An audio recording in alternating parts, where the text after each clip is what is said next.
안녕하세요. 시스는 오은입니다. 반갑습니다. 저는 아직까지도 제가 시를 쓰기 시작한 지가 10년이 넘었는데도 시 쓰는 사람입니다. 소개할 때 조금 어색해요. 왜 그런가 했더니 처음에는 제가 20살 때 데뷔를 해서 시를 쓰기 시작했는데 그때는 내가 시인이 맞나? 자꾸 되묻게 되더라고요. 그러니까 내가 지금 쓰고 있는 게 시라는 게 맞나? 걱정이 되고 내가 지금 잘하고 있는 건가? 궁금해지잖아요. 이런 게 자신감이 없어서 어디 앞에 가서도 섣부르게 저 시인이에요 라고 부끄러워서 말을 잘 못했던 것 같고, 뒤에 가서는 점점 시인이라고 하면 사람들이 가지고 있는 편견, 고정관념 같은 것들이 무서웠던 거예요. 예전에 어떤 여자친구 중에 한 명은 제가 시 쓰는 걸 알고 저하고 좀 멀어진 적도 있었어요. 그 정도로 시인이라고 사람들이 생각하면 흔히 생각하는 그런 것들이 있어요. 고정관념이 가령 좀 일반 사람과는 다른 기인일 것이다. 그러니까 뭐 비가 오는 날에는 뭐 아무 일도 하지 않고 이불을 뒤집어 쓰고 뭐 글을 쓰고 있다는 둥, 뭐 땅거미가 질 적에는 동네를 어슬렁거리면서 뭐 시 영감을 받을 게 어디 없나 둘러본달지, 굉장히 사람들의 시인에 대한 인식 자체는 뭔가 기인에 가까웠어요. 뭐 시를 잘 쓰는 사람이다 뭐 이런 게 아니었고, 저 또한 마찬가지였어요. 저는 시인은 교과서 시인밖에 몰랐어요. 그러니까 이런 생각을 했죠. 중학교 고등학교 거치면서 왜 우리나라 시인들은 다 죽은 사람들밖에 없을까? 이런 생각이 들었던 거예요. 지금도 시가 쓰여지고 있다는 생각을 한 번도 해본 적이 없죠. 그러고 나서 제가 처음 시집을 산 거는 정말 공교롭게도 데뷔하고 난 다음이었어요. 그 전까지 저는 시는 교과서 시만 알고 있던 사람이었어요. 여기 혹시 계신 분들 중에 혹시 시집을 자기 용돈을 모아서 사본 적이 있거나 도서관 가서 빌려보신 분 혹시 계신가요? 예, 크게 될 친구입니다. 예, 감사하고요. 저는 그래서 그때까지만 하더라도 시라는 것은 단순히 내가 문제를 풀기 위해서 공부하고 외우는 것이지, 이것이 뭐 어떤 것을 담고 있는지 파헤치고 함축된 의미를 찾기 위해서 몸부림치는 어떤 이런 장르는 아니었던 거예요. 그러다 보니까 저는 고등학교 때는 당연히 시가 재미가 없었죠. 소설은 좋아했거든요. 소설은 이야기니까 뭔가 빠져들 수도 있고, 또 교과서에 나오는 다른 작가의 그 작가의 다른 작품을 사서 보기도 했는데, 시는 뭔가 어려웠어요. 저한테 항상 그 장벽이 있는 장르였던 것 같아요. 제 시인데 제 시가 얼마 전에 교과서에 두 편이 실렸어요. 한 편은 중학교 교과서에 실렸고 한 편은 고등학교 교과서에 실렸는데, 이건 중학교 교과서거든요. 제 시 제목이 미니 시리즈라는 시예요. 혹시 보이시나요, 화면이? 예, 그래서 이렇게 느닷없이 접촉사고부터 느닷없이 해피엔딩으로 끝나고 16부작이 끝났습니다. 꿈길 시간입니다라고 이제 제가 시를 쓰는 게 있는데, 이 시를 교과서에 실리니까 이것도 여기서 마찬가지로 갈래, 자유시, 서정시, 성격, 현실 비판적, 제재, 드라마 속의 자기적 상황, 주제, 대중매체의 자기성에 대한 비판, 특징, 하나, 시어를 반복하여 운율을 형성하고 의미를 강조함, 둘, 16부작 미니 시리즈의 내용을 1년으로 구성하고 2년에서 여운을 남기며 끝맺음. 여운이 남나요? 어쨌든 저는 이걸 처음 보고 나서 뭐가 제일 걱정이었냐면, 내가 쓸 때는 이런 감정을 가지고 쓰지 않았거든요. 이런 생각을 하고 쓴 게 아닌데, 이게 교과서에 실리고 나니까 이거는 어떤 것 해부해야 되는 어떤 것이 된 거예요. 어떻게든 파헤쳐 가지고 문제를 만들 수 있게끔 바뀐 거죠. 그래서 굉장히 좀 당황스러웠고, 심지어 이 문제집에 있는 1번 문제 제가 틀렸어요. 근데 정말 재밌는 것은, 여러분이 알고 계시는 정말 그 유명한 시인들도 자기 시를 가지고 문제를 낸 거를 풀어보면은 5개 중에 2개 이상씩 다 틀려요. 내가 이런 말을 했단 말이야? 내가 정말 말하고 싶은 게 이거였나? 라고 자기들도 헷갈리는 거예요. 왜냐면 우리는 쓸 때는 그냥 어떤 것을 생각하고 이렇게 교과서에 실릴 걸 생각하고 쓰지 않기 때문에 그냥 언어가 언어를 부르는 대로 쓰기 시작하거든요. 그렇기 때문에 나온 결과물을 가지고 이렇게 해석하는 문제는 누구에게나 어려운 문제고 다를 수 있는 문제인데, 교과서는 그걸 천편일률적으로 이건 이런 식으로 이해해야 돼요. 이거는 자유시고 이거는 드라마 속의 자기적 상황을 묘사한 거니까 현실 비판적인 거야 얘들아, 이걸 외워 라고 해서, 제가 고등학교 때 공부를 안 했던 게, 국어 공부를 안 했거든요. 안 좋아했어요. 그게 아마도 그렇게 외우는 거, 국어는 작품은 읽고 내가 느끼고 받아들여서 소화해내야 되는데 그 어떤 여지를 안 주는 거잖아요. 그냥 마냥 뭐 이것은 자유시고 서정시고 외워야 된다고 말하니까 더 하기 싫었던 것 같다는 생각이 들어요. 그래서 아직까지도 저희가 10년이 지났는데도 이해보다 암기가 선행하고 있다는 사실에 조금 놀라움을 금할 수가 없었습니다. 시하면 뭐가 떠올라요? 사람들이 흔히 시라고 하면 뭐 사랑, 슬픔 이런 감성을 잘 녹여낸 어떤 것, 하나의 문학 장르 이렇게 생각을 하고, 또 고백하는 장르, 내가 너 좋아하는 거, 내가 사회를 비판하는 거 이런 것들을 잘 녹여내서 고백하는 느낌의 장르고, 삶이 담겨 있어야 되고, 어머니가 또 시에 많이 등장하잖아요. 여러분들 또 공부하시니까 더 많이 나올 텐데 그럴 거고, 또 세월이 담기고, 그러니까 뭔가 어떤 교과서에 담긴 시들을 예전에 읽어보면은 뭔가 세월의 연륜, 삶의 연륜 같은 것이 묻어났던 것 같아요. 내가 젊을 때에 겪을 수 없는 어떤 경험을 해서 그 사람들은 나보다 많이 알고 있고 그 깨달음을 시에 넣었구나라는 것을 느낄 수 있을 정도로 그랬던 것 같고, 예전에는 그랬는데 지금은 아닐지 모르겠지만 제가 90년대 때까지만 하더라도 연애 편지를 할 때 꼭 시 구절 인용하는 게 당시에 좀 약간 유행이었어요. 지금은 좀 유치해서 사람들이 싫어할 수도 있겠는데, 당시에는 그래서 유명한 어떤 사랑시들을 모음집 같은 것들이 책이 나오면 그 사랑시의 한 구절들을 연애 편지 마지막에 덧붙이면서 사랑한다 영수가, 사랑한다 경자야 이런 식으로 마무리를 지었거든요. 지금은 좀 많이 유치하겠죠. 근데 무엇보다 제일 중요한 건 시에서는 교과서였던 것 같아요. 저 자신한테는. 왜냐면 교과서에 있는 시만을 가지고 저는 시를 생각해 왔기 때문에, 제가 데뷔를 하고 난 다음에도 저는 시를 어떻게 써야 되지? 어떤 시가 좋은 시지? 생각할 때마다 항상 교과서를 떠올렸던 것 같아요. 그게 깨지기까지가 시간이 좀 걸렸어요.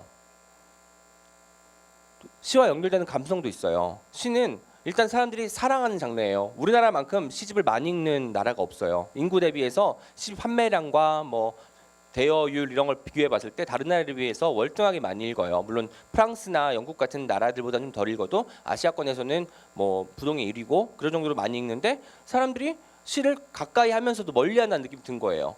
그리고 재미있다고도 하는 것도 있고, 요즘 뭐 또 SNS에서 많이 또 시가 많이 떠돌아다니면서 좀 더 시가 또 대중들한테 친숙해진 것도 있죠. 또 시는 아름다운 것, 그러니까 삶의 어떤 하나의 부분을, 그리고 꽃의 아름다움, 뭐 나무의 아름다움, 하늘의 아름다움, 바다의 아름다움 같은 것을 잘 멋있는 언어로 정제해서 적어내는 것이 장르가 시기 때문에 시는 아름다운 것이다 라는 생각도 있고, 시가 있어서 고맙다고 말하는 사람들도 있죠. 내가 하루를 지쳐가지고 집에 들어갔을 때 내가 좋아하는 시집에 있는 시 하나를 읽고 위무를 받는 거예요. 아, 얘도 나랑 비슷한 생각이구나, 얘 처지도 나와 별반 다르지 않구나 라고 느끼는 거죠.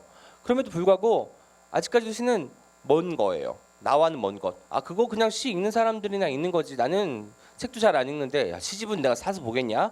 라고 하는 게 있었어요. 하는 게 있죠. 제 정말 친한 친구 중에 하나가, 제가 시를 쓴다고 하는 거를 뒤늦게 알고는 어느 날 문자가 왔어요. 은하, 오늘 날씨가 되게 이런데 이런 날 너는 한강 가서 막 시상을 떠올리려고 애써야 되는 거 아니니? 뭐 가서 술을 한잔 해서 하면서 시상을 잘 여물게 해야 되는 거 아니니라고 문자가 와서 저도 답장을 했어요.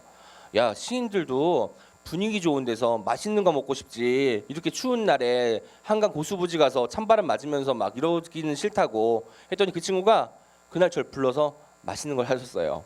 근데 그런 일은 뭐 1년에 한두 번에 불과하겠죠. 근데 제가 가지고 있던 시의 감성은 사실 두려움에 가까웠던 것 같아요. 왜냐면은 우리가 교과서에 있는 시들은 이제 아까처럼 해부를 해서 이게 어떤 주제고 어떤 소재를 다뤘고 이것이 풍자하고자 하는 바가 뭔지를 가르쳐 주잖아요. 근데 예시문으로 나오는 것들은 그렇지 않은 경우가 많거든요. 처음 본 작품들이 많잖아요. 그렇기 때문에 이걸 어떻게 해석해야 되지? 내가 이걸 어떻게 다가갈 수 있지? 라고 걱정 때문에 두려움이 많았던 것 같아요. 그리고 현대에 더 들어서는 제가 시를 쓰다 보니까 동료 시인들의 시도 제가 읽기도 어려워요. 왜냐면 그 사람은 그 사람만의 세계가 있잖아요. 근데 내가 그 세계를 쉽게 들어갈 수 있으면 그 사람만의 세계는 또 아니겠죠. 그렇다 보니까 시는 좀 난해해지고 복잡해지면서 어려운 감성도 또 갖게 된 것 같습니다. 근데 저는 그래서 사는 데 있어서 시가 왜 필요한지를 생각하다 보니까, 시를 그럼 이해해야 될 거 아니에요. 시가 필요하다고 먼저 말하려고 하면 시를 이해하려면 뭐가 필요할까 하다가 이런 애들이 필요한 것 같아요. 애는 첫 번째 뜻이 뭐냐면 초조한 마음속, 몹시 수고로움을 뜻한 단어예요. 우리가 애쓰다, 애끓다 이런 말 할 때 그 애가 되는 거죠. 두 번째 애의 뜻은 아이, 그러니까 어린아이의 줄임말이 애가 되겠죠. 애들은가 할 때 그 애. 세 번째부터 뭐 일곱 여덟 번째까지도 뜻이 있지만 아홉 번째 뜻이 또 전 마음에 들어서 가져왔어요. 사랑의 자를 써서 좋아하여서 탐하는 마음이 또 애 중에 하나입니다. 그래서 시를 이해하기 위해서는 그냥 내가 시를 좋아해야 되잖아요. 그러니까 좀 애를 쓰는 게 맨 처음에 필요한 거죠. 이런 식으로. 그래서 하나하나 넘어가도록 하겠습니다. 저는 시와 애가 결합하는 일이 그래서 결과적으로 우리가 지금 관통하고 있는 시간, 지금 여러분이 토요일에 이렇게 날씨가 많이 좋지는 않지만 이런 날에 여기까지 와서 수고를 드리는 이 시간과 또 시 사이, 시와 사이 간자를 써서 시 사이를 파고드는 시간이 결합하는 게 시와 애가 결합하는 일이라고 생각을 해요. 그래서 내가 수고롭게 시간을 들여서 시의 간격을 찾아내는 일을 하겠다는 거죠. 그럼 시간이 어떻게 돼요? 두 개의 시간이 다 내 몸에 들어오게 되는 거예요.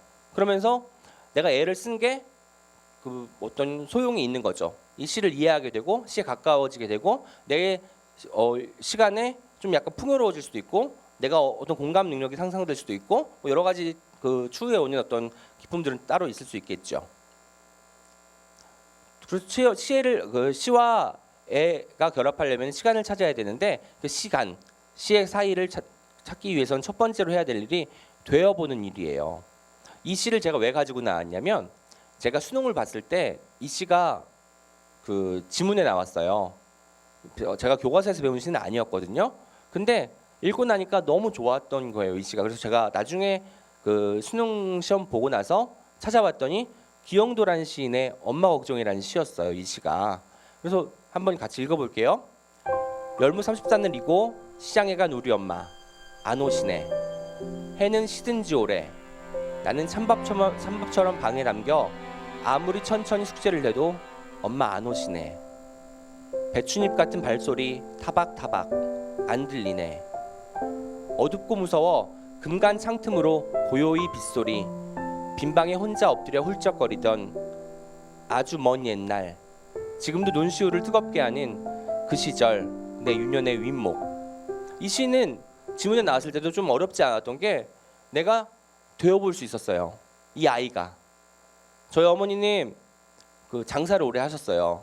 그렇기 때문에 밤 늦게 돌아오셨거든요. 저는 근데 어릴 때는 엄마가 빨리 왔으면 좋겠잖아. 항상 기다리잖아요. 그러다 보니까 이 시의 주인공인 소년의 심정이 이해가 되는 거예요. 여기 소년의 어머니는 지금 시장에 열무 30산을 팔러 갔어. 근데 아이는 혼자 집에 있는데 그게 항상 시간이 가다가도 엄마가 갑자기 문득 그리워지고 혼자 있는 게 너무 쓸쓸하고 이런 감정을 녹여낸 거거든요.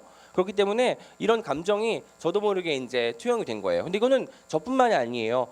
어머니가 일을 안 하시고 집에 계신다고 하더라도 어머니가 뭐 특정 일 때문에 외출을 하시거나 뭐 사촌 댁에 무슨 큰 일이 생겨가지고 갔을 때 기다릴 수밖에 없잖아요. 혼자.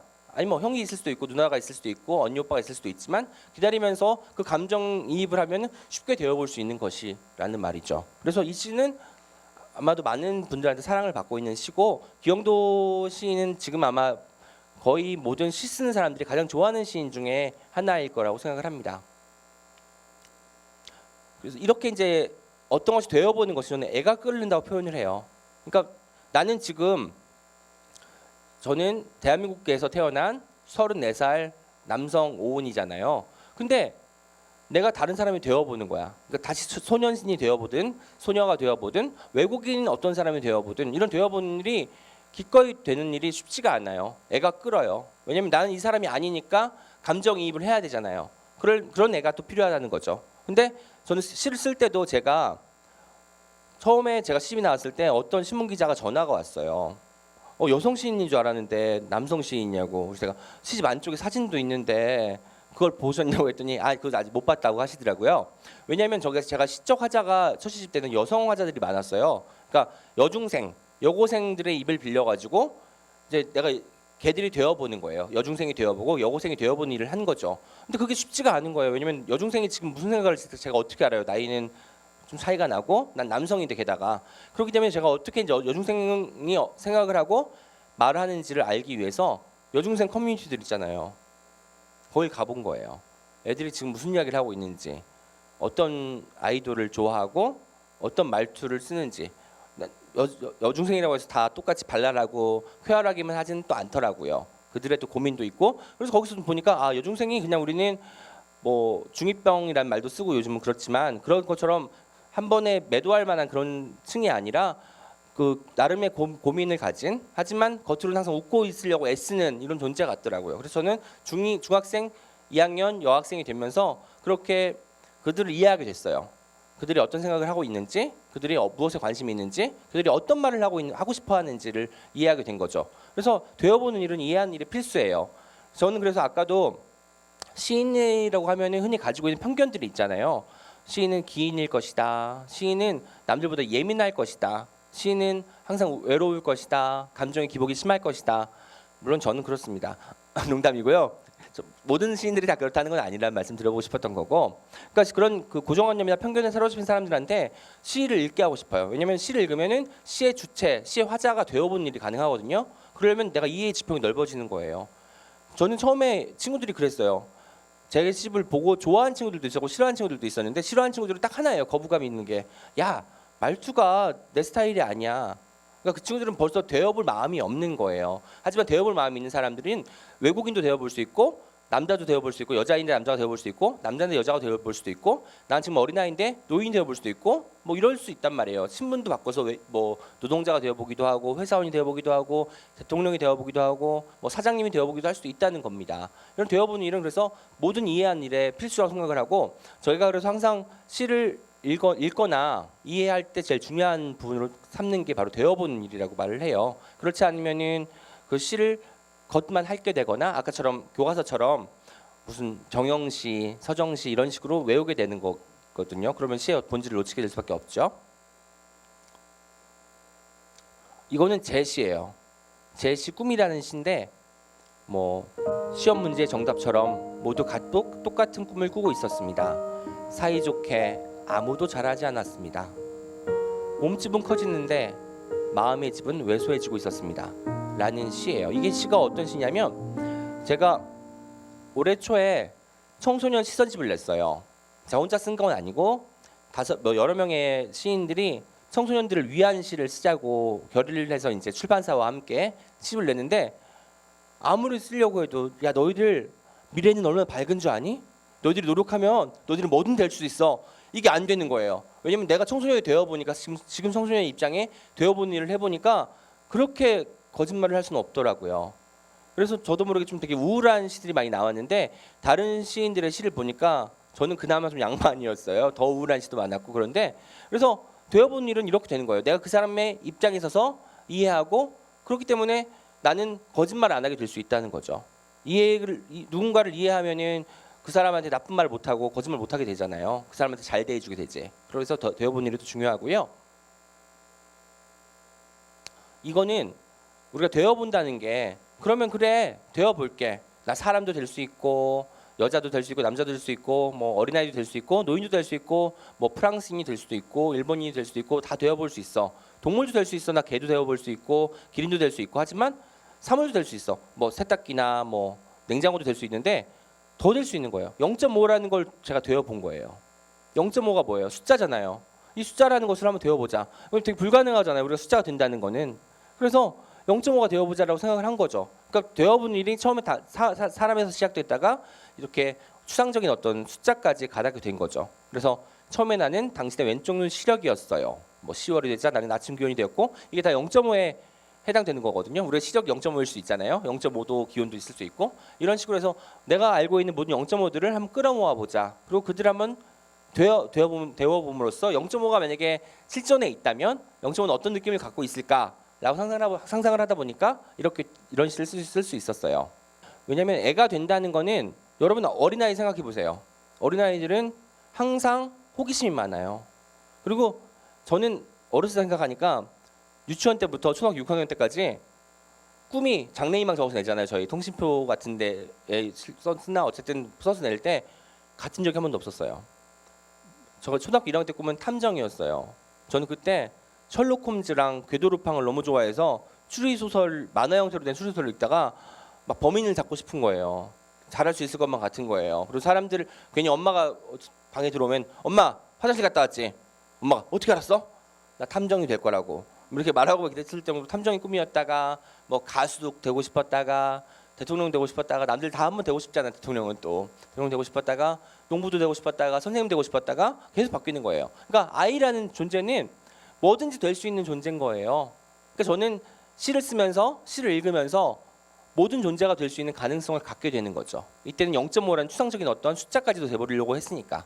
그러니까 그런 것들이 시를 이해하고 또 읽고 쓰는 데 있어서 굉장히 중요한 부분이 아닐까. 그리고 무엇보다 삶에서도 누군가 입장이 되어 본다는 게 얼마나 중요한지 알겠잖아요. 우리 지금 왜냐면 남 친구랑 싸울 때도 내가 집에 와서 생각해 보면은 그 친구랑 싸웠는데 그 친구 입장에 서 보니까 내가 나쁜 부분이 좀 있었을 수 있잖아요. 자기 입장에서는 얘가 다 나쁘겠지만 그 친구의 입장에서는 봤을 때는 나도 잘못한 부분이 있을 거란 말이에요. 이렇게 역사지의 능력을 길러준다는 점에서 되어본 일은 굉장히 중요합니다.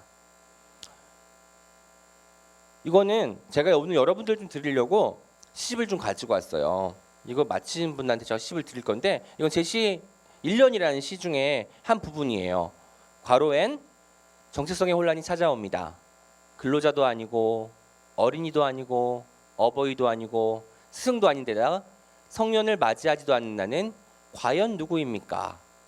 나는 나의 어떤 면을 축하해 줄 수 있습니까? 라는 시의 부분인데 이게 괄호 안에 뭐가 들어가야 맞을까요?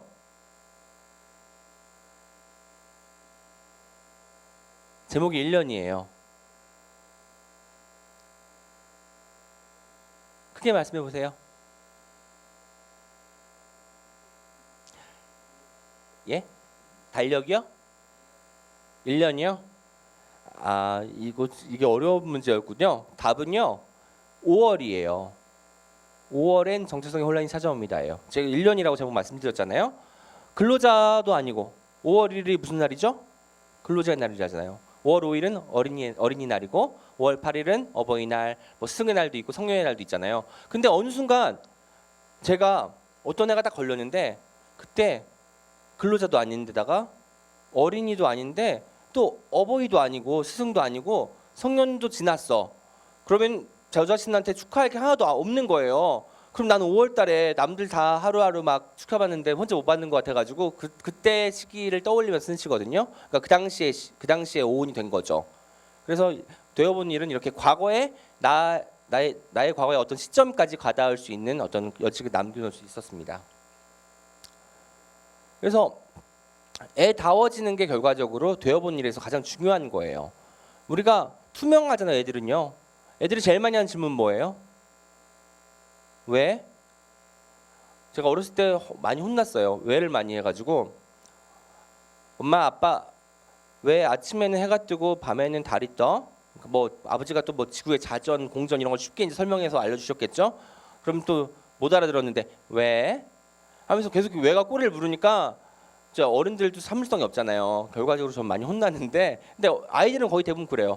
사소한 것도 굉장히 궁금해하더라고요. 그래서 애다워지는 것은 성별, 국적, 나이, 출신, 종교 이런 것들을 아예 다 물리치고 투명한 상태에서 바라볼 수 있는 과정이 되는 거예요. 애가 된다는 거는. 그래서 어떤 시를 접할 때도 우리가 이미 편견에 사로잡혀 있기 때문에 그 시가 이게 어려운데 나랑 안 맞는 것 같은데 이 시를 이해할 수 있는 여지를 점점 더 줄이고 있는 거예요. 자기들이. 왜냐하면 나는 지금 이미 살아온 내력이 있어. 그 살아온 내려가고 이 시하고는 약간 걸맞지 않은 부분이 더 많은 것 같아. 그러다 보니까 충돌하게 되면 자기도 모르게 거기서 좀 벗어나려고 하다 보니까 좀 시가 더 멀어지고 어려워지고 가까워질 수 없다는 거예요. 근데 애라는 거는 의심하고 질문하는 게 항상 있는 일이잖아요. 아이들은 항상 궁금해하고 왜냐면 모든 게 다 처음이니까. 그러니까 우리가 처음이던 시절을 생각해야 돼요. 저는 항상 그래서 지금 삶이란 게 익숙하잖아요. 저는 지금 직장에 다니는데 아침 몇 시에 일찍 일어나서 직장에 가서 회사 생활을 하고 밤에 저녁을 먹고 친구랑 같이 만나서 영화 한 편 보고 들어와서 잠자리에 드는 이런 루틴, 일상들이 너무 익숙해지니까 겁이 나는 거예요. 어느 순간부터는 이 익숙한 것을 좀 의심해봐야겠다. 왜 익숙한 게 왜 익숙해? 너는 왜 익숙함에 젖어버렸니? 라고 스스로를 묻게 되더라고요. 그래서 제가 나중에는 이 다음번에 설명할 것을 하게 됐어요. 그래서 어쨌든 애가 된다는 것은 계속 끊임없이 내가 익숙해진다는 거에 대해서 의심을 품고 왜라는 질문을 던질 수 있는 상태. 그러니까 애는 결국 왜인 거죠. 다음번에 제가 그래서 나 이렇게 익숙해도 돼? 라고 질문 던지면서 하게 된 일이 틈을 내는 일이었어요. 틈을 낸다는 게 뭐냐면 가까이 있는 일상의 틈을 내요. 뭐냐면 하루가 24시간이잖아요. 근데 우리가 학교에 다니는 사람이나 직장에 다니는 사람 혹은 집에서 있는 사람조차 어떤 계획이 있고 매일매일 꾸려지는 어떤 루틴 같은 상황들이 있어요. 그러니까 아침 9시에 아침 9시까지 회사에 출근해서 12시까지 일을 한 다음에 1시까지 밥을 먹고 1시부터 다시 6시까지 일을 하고 퇴근해서 저녁을 먹고 드라마 몇 편 보다가 잠드는 하루하루가 있잖아요. 근데 그런 시간이 24시간이 길면 또 길고 짧다면 짧은 시간에 틈을 내는 일을 한다는 거죠. 그래서 제가 요즘 뭘 하고 있냐면 제가 스마트폰 너무 좋아하지만 저도 지하철에 타면은 스마트폰 다 꺼내서 그거 보고 있잖아요. 저는 그걸 안 하고 그때 책을 보려고 해요. 근데 책도 막 서사가 있는 책은 중간에 끊기잖아요, 흐름이. 그러니까 시를 읽게 되는 거예요. 시는 한 3편 정도 읽으면 환승해야 될 때가 온 거고 그럼 다시 또 다시 갈아타고 또 읽고 이런 식으로 하다 보니까 계속 시를 많이 읽게 될 수 있었어요. 그래서 저는 일상을 우리가 너무 익숙해지다 보니까 그냥 받아들이는데 거기에 최대한 많이 균열을 내려고 틈을 내려고 애써야 한다고 생각을 해요. 그래서 그런 결과적으로 시 또한 그런 일상을 파고들므로써 써질 수 있는 거고 읽을 수 있는 거거든요. 왜냐면 우리가 빤한 걸 쓰면 재미가 없잖아요. 근데 뭔가 이 시 되게 재치 있다. 뭐 어떤 그 식견이 느껴지는데 하는 시를 보면은 내가 다 겪은 일이야. 근데 우리도 알고 있었지만 미처 표현을 안 했던 거예요. 그냥 지나쳐 버린 거예요. 근데 하지만 틈을 내서 그 사람은 기억을 했던 거고 일부러 그 사건을 만들 수도 있었다는 겁니다. 그래서 시를 읽는 것 또한 틈을 내는 일과 다르지 않다는 거 말씀드리고 싶었어요. 이럴 때는 틈을 내려고 내가 어떻게 해야 돼요? 매일매일 24시간 똑같이 살고 있는데 애써야 돼요. 남들이 다 스마트폰으로 뭐 의미 없이 SNS 창을 본달지 그리고 전화 통화를 할 때 TV를 보면서 하하호호 할 때 뭐 내가 정말 좋아하는 게 뭔지를 생각하고 그거를 해보는 일이 필요한 거죠. 이때는 이게 일상도 그렇지만요 인생도 마찬가지인 것 같아요. 저는 태어나서 죽을 때까지 쭉 그 루트가 있잖아요. 살고 있으면은 인생에서 중요한 순간은 몇 번 안 돼요. 나의 삶을 뒤바꿀 만한 일들이 있을 거 아니에요. 뭐 결혼부터 시작해서 뭐 취직도 그럴 테고 뭐 이사 이런 어떤 여러 가지 큰 사건들이 있을 텐데 근데 저는 그거 일상에서는 매일매일 그런 일이 일어나고 있다고 생각을 하는 거예요. 내가 카페에 가서 커피를 안 먹고 코코아를 먹은 것 자체가 그날 하루의 기분과 어떤 모든 것들을 변화시킬 수 있다는 거예요.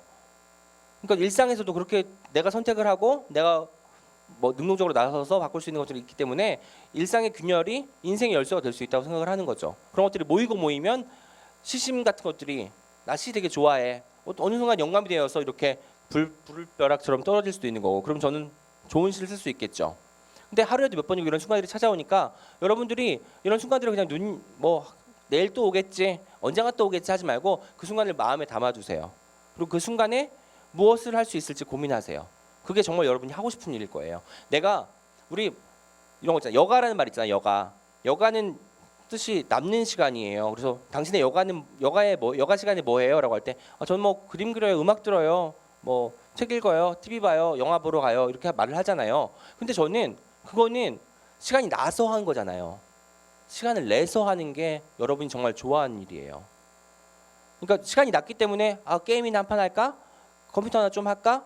드라마 좀 볼까? 이게 아니라 시간을 내서 내가 오늘 되게 바빴지만 몸이 너무 녹초가 됐는데 그럼에도 불구하고 나 오늘 이거 조금 하고자 하고 싶어. 하고 싶은 것이 진짜 여러분이 하고 싶어하는 일이고 그것이야말로 여러분이 꿈이 될 수 있는 것이죠. 그래서 인생은 모먼트로 구성되어 있어요. 모먼트란 말은 뭐예요? 순간이란 말이에요. 순간순간들이 모여서 전체 인생을 이루는데 더 중요한 거는 거기서 모멘텀을 찾아야 돼요. 모멘텀이란 말은 사실 가속도란 뜻이고 물리에서 많이 쓰이는 표현인데 이게 이제 어떻게 변형돼서 쓰이냐면 전기, 뭐 그 사람의 인생의 전기를 맞이했다 이런 말 하잖아요. 가속도가 발생하는 지점이기 때문에 전환점, 전기 이런 말을 쓸 수 있어요. 그렇기 때문에 여러분들이 이런 틈을 내려고 애를 쓰고 일상의 균열을 일으킬수록 이런 모멘텀을 찾아올 여지는 높아지는 거죠. 제가 2002년에 시인이 됐다고 했잖아요. 근데 저는 시인님을 스스로 자각한 게 2004년 정도였어요. 그때까지는 저는 시인이라는 게 제 어떤 정체성이 아니었어요. 왜냐면 제가 데뷔를 할 때 시를 응모한 게 제가 아니었거든요. 다른 사람이 제 시를 대신 응모해서 제가 당선이 됐는데 전화가 어느 날 오는 거예요. 오은 씨 축하합니다. 등단하셨습니다. 라고 하는 거예요. 제가 답을 했죠. 등단이 뭐예요? 왜냐면 여러분들이 분들은 뭐다 아시는지 모르겠지만 등단이라는 용어가 우리가 막 자주 쓰는 말이 아니에요. 일상어가 아니기 때문에 저는 등단이라는 말을 하면은 사전적인 의미로 첫 번째 뜻이 단상 위에 오름 이런 뜻이거든요. 그래서 등단을 했대? 나 지금 누워 있는데 이러면서 좀 이상하게 생각을 했었거든요. 그래서 나중에 그 선생님이 저한테 사람들한테 소개하면서 얘는 등단이 뭔지도 모르고 등단한 애라고 이렇게 소개를 했어요. 근데 그러다 보니까 저는 시인이 됐는데 시인이진 않았던 거죠. 그 뭐랄까 사람들이 시인이라고 부르는데 내가 시인인 걸 못 느끼겠는 거예요. 2004년이었어요. 한 2, 3년이 흐르고 제가 외국에 잠깐 나갈 기회가 있었어요. 그때 이제 그 학교 휴학을 하고 잠깐 쉬러 이제 친구가 그 캐나다에 잠깐 가 있어서 저 따라갔는데 그 친구가 이제 비행기표만 가지고 오라고 해서 정말 비행기표만 가지고 갔더니 어쩜 그럴 수가 있냐고 이제 뭐라고 하긴 했지만 거기서 이제 제가 어떤 시인을 만나게 돼요. 저는 거기서 외국에서 할 수 있는 일이 별로 없어가지고 외국의 영화관은 재밌는 게 관 앞에서 검표를 하지 않아요. 아예 그 영화 밖에 현관이 있잖아요. 거기서 검표를 하고 들어가서 내가 맞는 상영관에 들어가서 영화를 보면 되는 거예요. 그러니까 영어 그 캐나다기 때문에 영어로 된 영화가 많을 거 아니에요. 못 알아듣죠, 잘. 그래서 A라는 영화를 보다가 이해가 잘 안 되면 B 영화를 보러 갔어요. B 영화를 보다가 또 이해가 안 되면 C 영화를 보러 갔어요. 뭐 그런 식으로 영화를 많이 봤단 말이에요. 어느 날 김기덕, 홍상수 이런 감독들이 영화가 하는 거예요. 제가 혼자 네이티브잖아요. 제일 잘 들었죠. 그분들은 영어 자막 읽느라 정신없는데 나는 그냥 귀에 다 들리니까 되게 좋았던 기억이 있는데 어쨌든 그 당시는 또 전 세계의 영화를 동시 개봉하는 때가 아니었어요. 외국에서 먼저 개봉을 해보고 서양 쪽에서 반응이 좋으면 한국이나 기타 아시아 나라에 수입되는 형태였거든요. 그렇기 때문에 저는 저도 모르게 얼리 어답터가 돼 있었던 거죠.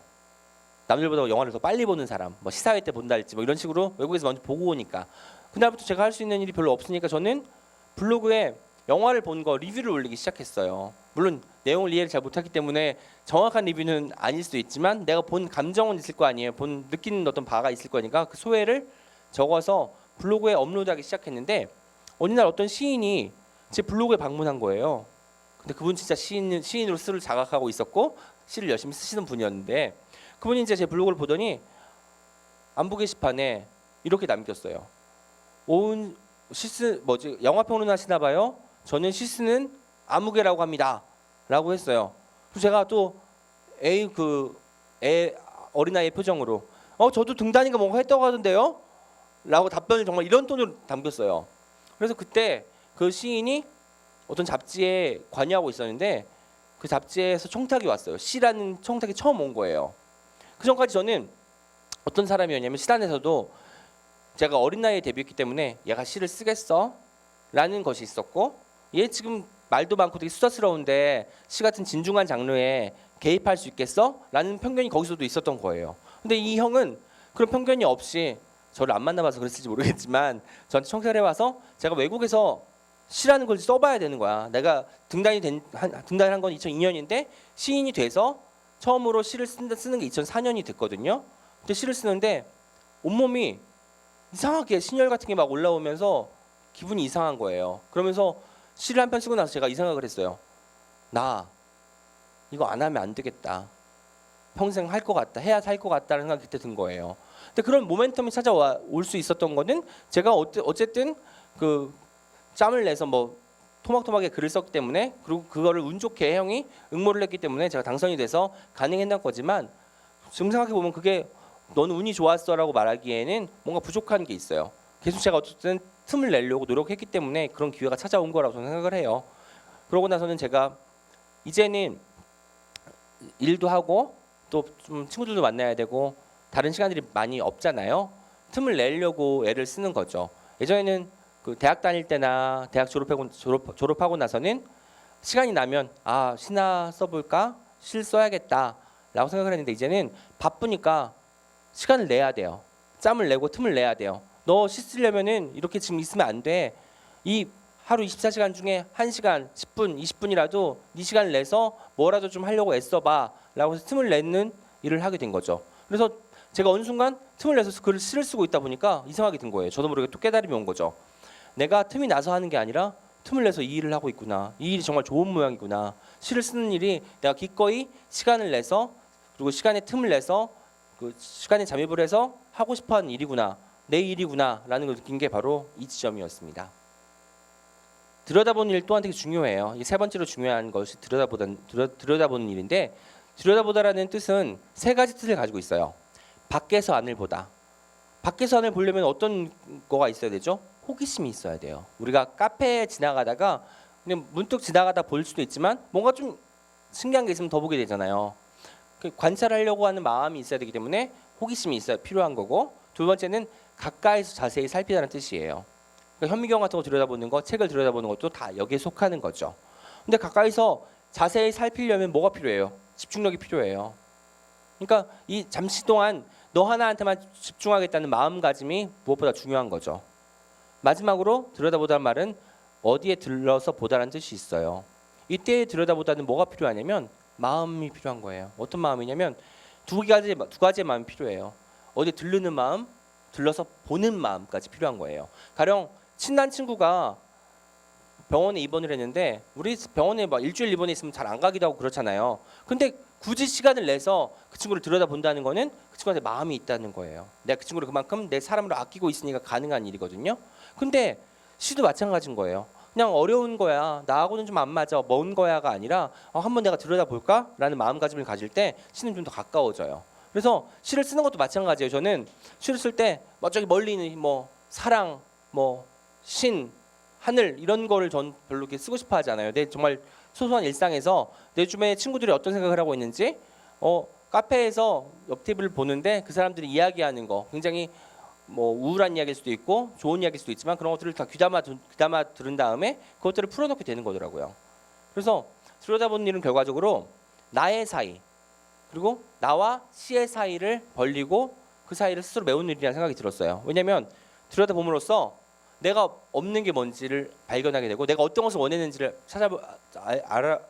깨닫게 되는 과정인 거예요.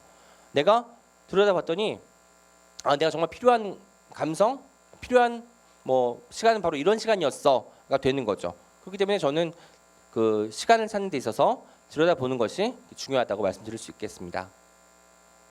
여러분 매일매일 여러분도 글을 쓰고 있어요. 나는 글 안 써 이게 없을 거예요. 왜냐하면 SNS도 하시고 또 짤막짤막한 메모 같은 것들을 친구들이나 좋아하는 사람한테 준다는 말이에요. 근데 이렇게 문자나 이메일 같은 걸 매일매일 쓰고 있지만 이 중에 나의 속을, 그러니까 내 겉이 아니에요. 내 겉을 훑어보는 게 아니라 내 속을 들여다보는 글은 얼마나 될까요? 저도 마찬가지지만 1% 미만 같아요. 우리는 SNS에 일기를 쓸 때조차 오늘 참 힘든 하루였어 라고 그냥 올리지 않아요. 왜냐면 보이는 나가 거기에 개입하는 거죠. 사람들이 이제 나를 볼 거 아니에요. SNS 상에서. 그렇기 때문에 어떻게 하면 좀 이걸 그럴싸하게 조금 더 좀 남들이 보기에 멋있어 보이게, 있어 보이게 뭐 이런 말 쓰긴 하겠지만 쓸 수도 있겠지만 그렇게 포장을 하는 거예요. 그렇기 때문에 이거는 나를 들여다본다기보다는 내 겉을 포장하는 일에 가까운 거예요. 그래서 저는 이 때문에 들여다보는 일이 좀 힘들지 않나 요즘 들어서 그런 것 같아요. 그런데 들여다보는 일을 하려면 어떻게 해야 돼? 나를 향하는 일을 해야 되는 거예요.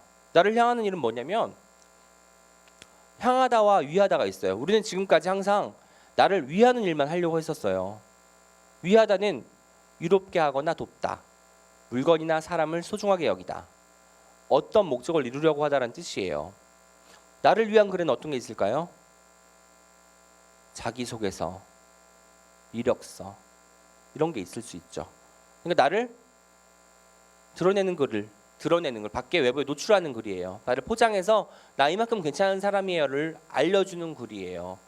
근데 이런 글들 쓸 때는 진짜 진이 빠져요. 왜냐면 내가 아닌 것 같아요. 다 자기소개서를 써놓고 읽어봤더니 어느 순간은 내가 이렇게 살아왔어? 라고 스스로 자문하게 되는 거예요. 뭔가 나긴 난데 나의 좋은 버전의 나인 거예요. 아주 좋게 변한 나. 근데 이게 정말 나라고 할 수 있을까를 의심하게 되는 거죠. 그래서 저는 입사를 하고 나서 가장 먼저 한 게 제가 쓴 자기소개서를 찢어버리는 일이었어요. 왜냐하면 거짓말을 했기 때문에 두고 볼 수가 없었던 거죠. 근데 나를 향하다는 어떤 거냐면 어떤 한쪽을 정면이 되게 대하다. 어떤 한쪽을 목표로 하여 나아가다, 마음을 기울이다, 이런 것이 향하다거든요. 그래서 향하는 것이 필요한 거예요. 나를 향한다는 건 뭐예요? 내가 어떤 사람인지 알아보겠다고 마음 먹는 거예요. 시를 읽으면서 혹은 시를 써보면서 내가 이런 말을 좋아했구나, 내가 이런 감정을 가지고 있었구나, 내가 이런 사람이 되어 보니까 그때 내가 친구한테 했던 말이 그 사람한테 얼마나 큰 상처였을지 알 것만 같은 거예요.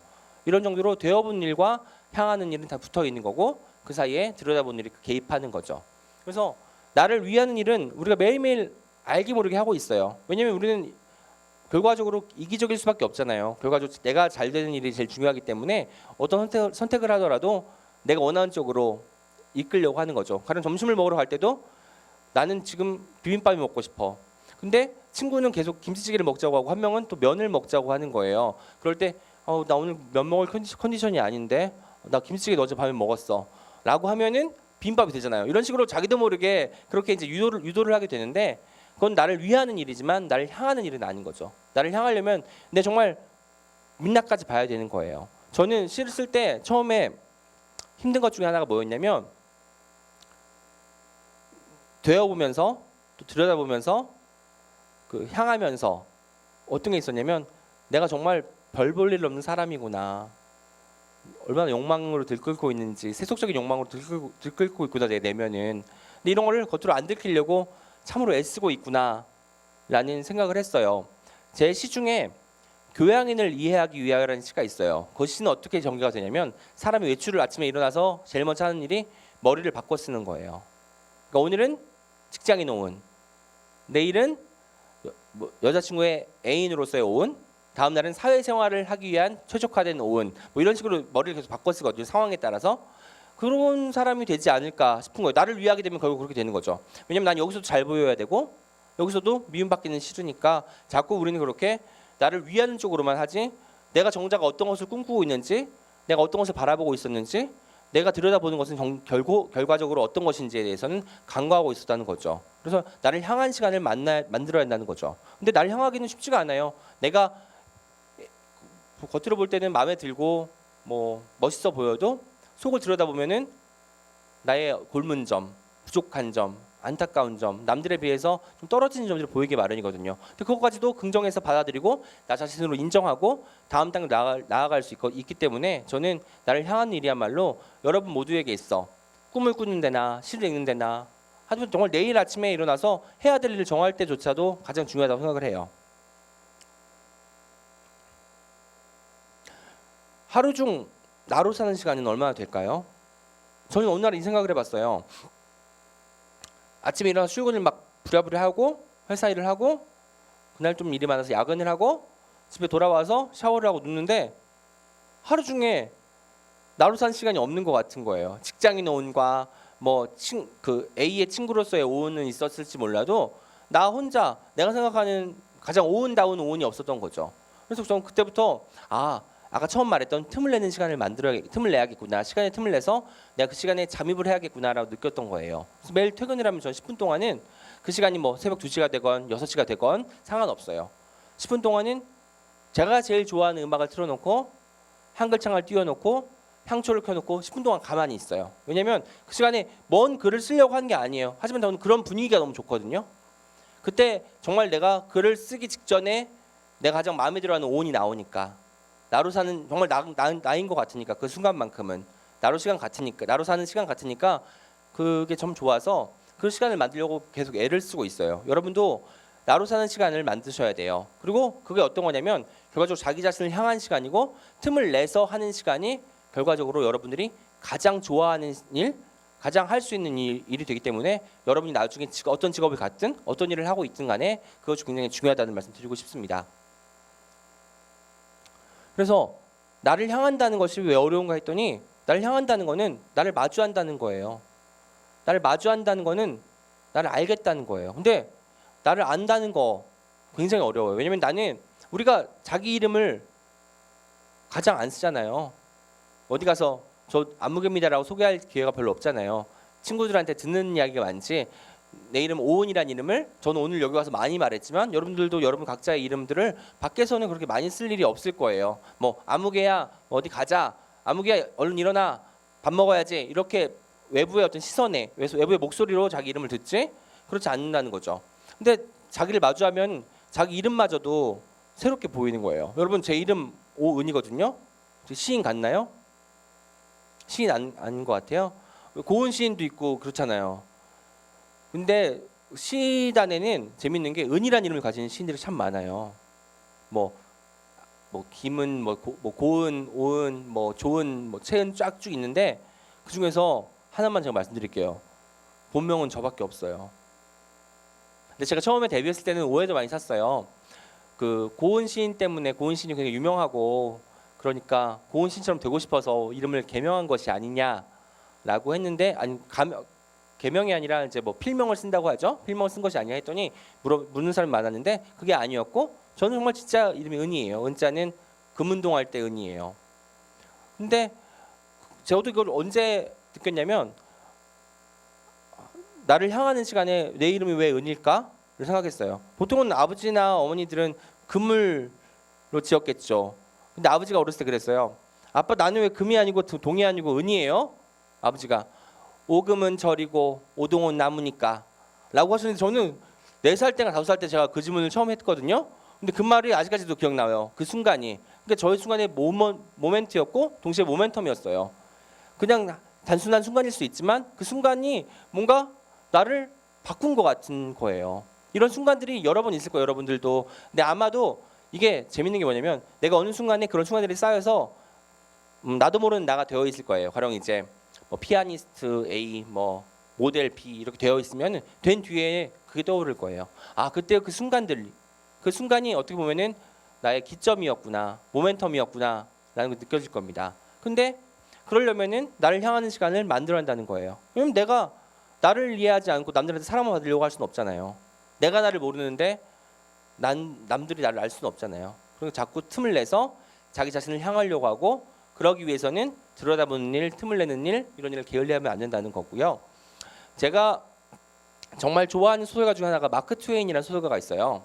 마크 트웨인은 여러분 잘 아실 거예요. 허클베리 핀의 모험, 그리고 왕자와 거지 같은 작품을 썼는데 왕자와 거지 같은 하니까 좀 이상하네요. 근데 왕자와 거지 같은 작품에서는 나타나지만 굉장히 풍자가 강한 작가예요. 풍자가 굉장히 강한 작가여서 이 사람이 되게 좀 우리 지금 말로 하면 독설가였어요. 독설가였는데 이 사람이 어느 날 작가로서도 명성을 좀 떨치고 또 이제 풍자가로서도 좀 알려지니까 사람들을 모아놓고 이런 얘기를 해요.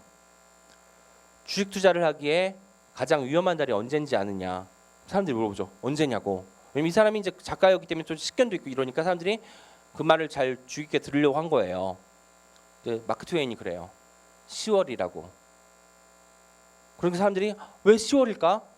지금도 또 10월이네요. 근데 왜 10월일까 질문했을 거 아니에요? 근데 이런 말을 하죠. 마크 트웨인이. 주식 투자를 하기에 가장 위험한 달은 10월이다. 그러나 그 밖에 아주 위험한 달로는 8월, 3월, 1월, 12월, 11월, 5월, 4월 등이 있다라고 해요. 그러니까 한마디로 이 사람은 주식 투자라는 것은 언제나 위험한 거라는 걸 말하고 싶었던 거예요. 저는 이 말을 조금 달리 말하고 싶어요, 여러분들한테. 저는 시일기가 가장 좋은 달은 10월이라고 말하고 싶어요. 근데 가을이 독서의 계절이라서 아니에요. 10월뿐만 아니라 5월, 4월, 1월, 12월 그리고 3월에도 매달 시일기는 가장 좋은 달이에요. 그래서 저는 여러분들이 틈을 내고 그 틈을 시로 메웠으면 시뿐만 아니라 여러분이 정말 좋아하는 걸로 그 틈을 메우다가 보면은 여러분이 조금 더 자기를 향해지지 않을까, 자기를 향한 행복에 가까워지지 않을까라고 생각합니다. 감사합니다. When we're lost in a desert night and we're chasing